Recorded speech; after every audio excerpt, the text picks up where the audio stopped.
Sign up to the SBR Network and use your free daily bet points to earn real-world prizes. Click on the page and start winning now.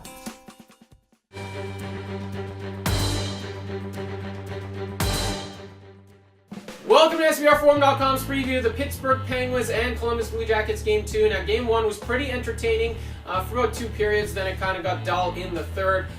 Basically, if you're a Columbus Blue Jackets backer, and I know a lot of people like the Blue Jackets to possibly pull an upset in this series, like the little bit of value on the series price, unfortunately, it did not look good for you in Game 1. Now, the Blue Jackets did quite a bit right for about a period and a half.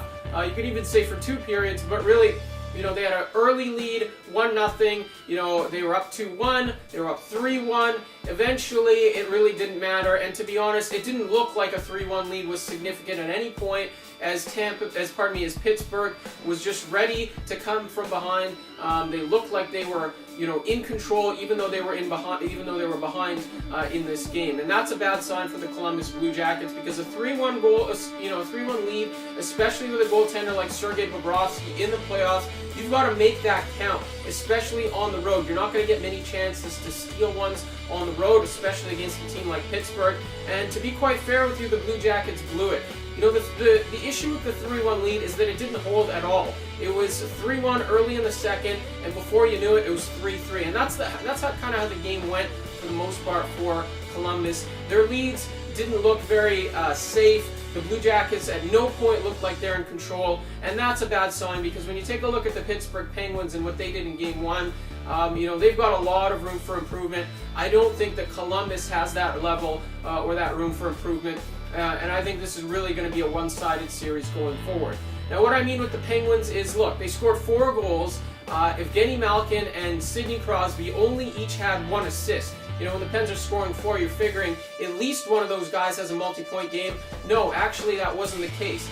Then the Pens' next 2 biggest stars, James Neal, Chris Kunitz, both held off the score sheet. So good job on you, Columbus, but the reality is that you lost, and that the Pens' 4 biggest offensive weapons didn't do much. So coming back in Game 2, I expect those players to play much better, and I think the Pens definitely get the win in this spot. Again, I don't like Columbus in this series because they were in the position that they wanted to be, and they couldn't handle it, and that's really the issue. I don't think it gets much better for them in Game 2. I think the Pens can get behind Sergei Bobrovsky. I think they can get to their 3-4 goals, and I think the Blue Jackets will chip in as well. I don't think their scoring is going to necessarily curtail. One thing I did like about Columbus in Game 1 was the fact that their forechecking was great. They were physical. They were creating opportunities. They did get to Marc-Andre Fleury. He still gave up 3 goals, which is not good for him. We're talking about a guy that's trying to exercise some playoff demons. 3 goals a game for him is not going to cut it. So I think they got into his head a little bit. So what I like in this game, I'm not going to lay all the juice with Pittsburgh, but I'm going to recommend the over. I think that's the play that makes the most sense for me here. Pittsburgh will score. I think Columbus chips in, and at the end of the day, we get our second over in this series. Thanks for watching this video right here on SBRForum.com. We'll catch up with you again soon. Make sure you continue to watch all of our NHL videos as we preview all of the playoff games. Other than that, we'll talk to you again soon.